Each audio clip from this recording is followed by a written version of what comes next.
Now, another possible reason for Ai Weiwei's release is because of an upcoming celebration.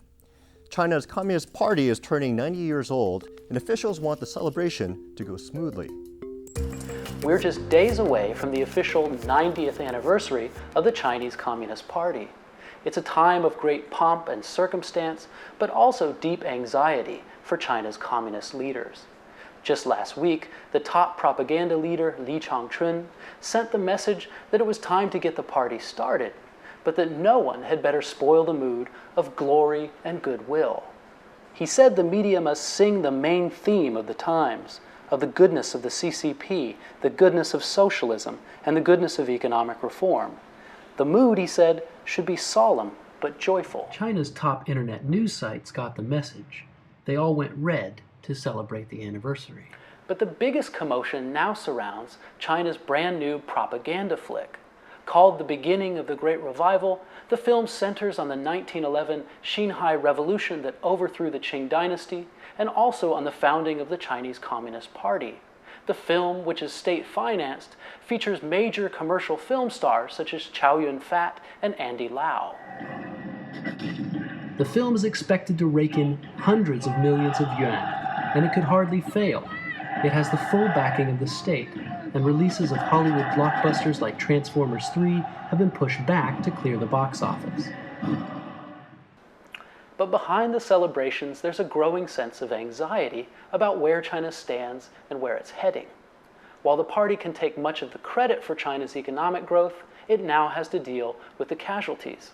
And in recent weeks, there have been clear signs of the mounting social pressures in China, as Chinese bristle at economic inequalities and also problems such as government corruption.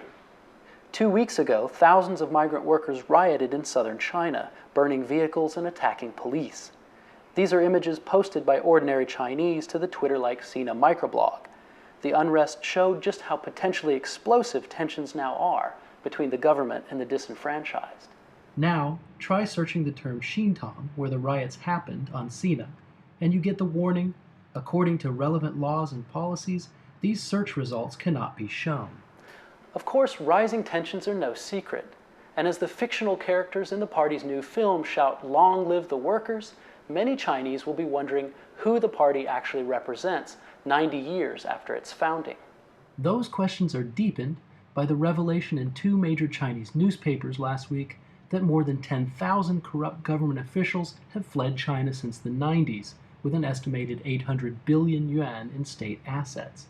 That's a staggering 124 billion US dollars. So David, how are people reacting to this film in China's social media? Well, I spent some time on the social media today. I spent some time on Sina Weibo, and there were people talking about how they were given tickets to the film by their work units or their companies. So clearly this film is being promoted. Other people were complaining about how you can no longer comment on the film on domestic video platforms. So also the conversation is being controlled. That's very clear. One post that was really interesting today was an address by a university vice president in China, and he talked about this film and about the social and political situation in China today. I'll just read it quickly. He wrote, "These are absurd times. You're encouraged to sing revolutionary songs, but not encouraged to start a revolution. You're encouraged to go and watch the building of the party, but not encouraged to build political parties." So that just gives you an idea of the kind of richness of ideas that you can actually find on some of these social media, getting into the social and political ramifications of this film. Great. Thanks so much, David. David Bandurski is head of the China Media Project at Hong Kong University. Link TV is the only U.S. network dedicated to global and national news, uncompromising documentaries, and diverse cultural programs. Programs which connect you to the world. To learn more, visit linktv.org.